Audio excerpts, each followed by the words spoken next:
In this video, I will show you how to create an assignment that your students can then use to submit documents to you inside Blackboard.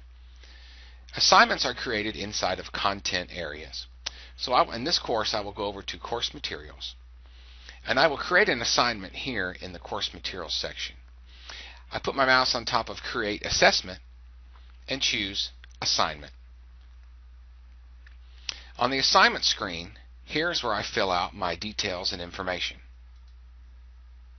I would give it a name. In this case, we'll call it Chapter 2 Assignment. I give it details.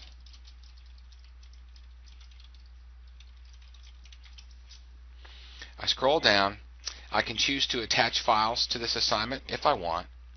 I can give it a point value. In this case, I'll allow them 10 points. Under the availability section, I can choose to make the assignment available if I'm ready to deliver it to my students. I can also allow students to submit multiple files. I can allow them to submit unlimited attempts, or I can allow them to submit a specific number of attempts. This is useful because many times students will submit documents to you and they've accidentally attached the wrong document, or they didn't attach a document at all and they simply forgot to attach a document.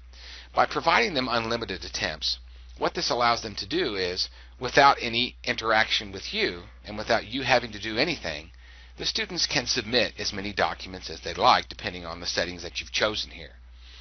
Blackboard then keeps track of all of the documents that have been submitted and allows you to view all the documents they submitted, and it also allows you to grade any of those particular documents that you would like.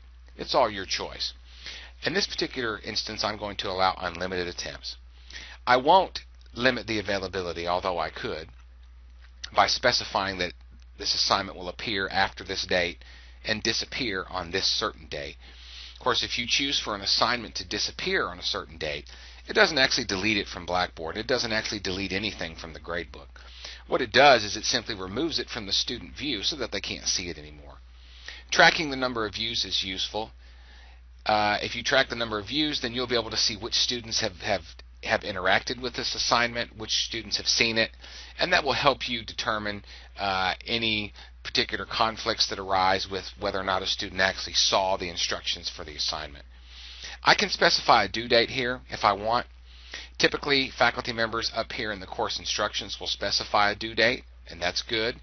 But it's also helpful to specify a due date here by putting a check mark next to this and picking the day and time that the assignment is due, because several of the widgets that are available in Blackboard will provide students with notifications about when assignments are due. And it's simply a more useful, helpful feature that you can provide your students. You can decide for this particular assignment, do you want all students to have this assignment added to their to-do list, or would you want to assign this assignment to certain groups? In this particular course, I haven't created any groups, so I can't do that. So I'll just assign all students individually to complete this assignment. When I'm done, I click Submit, and the assignment has now been created in my content area right here, Chapter 2 Assignment. It's important to note that when you go through the process to make an assignment, inside your Blackboard gradebook, Blackboard automatically makes a brand new column called, in this case, Chapter 2 Assignment, ready and available for you to start using. As students start turning in homework assignments, you won't come back to this particular screen to look at and grade the assignments. What you'll do is you'll come over to your course control panel here, and you'll go into your grade center to see the actual column where all the students have been turning in their homework assignments. Homework assignments are segregated so the students' documents don't get mixed up with each other. They're kept nice and organized and segregated, and then you can go in and grade the assignments and give whatever points that you like for them.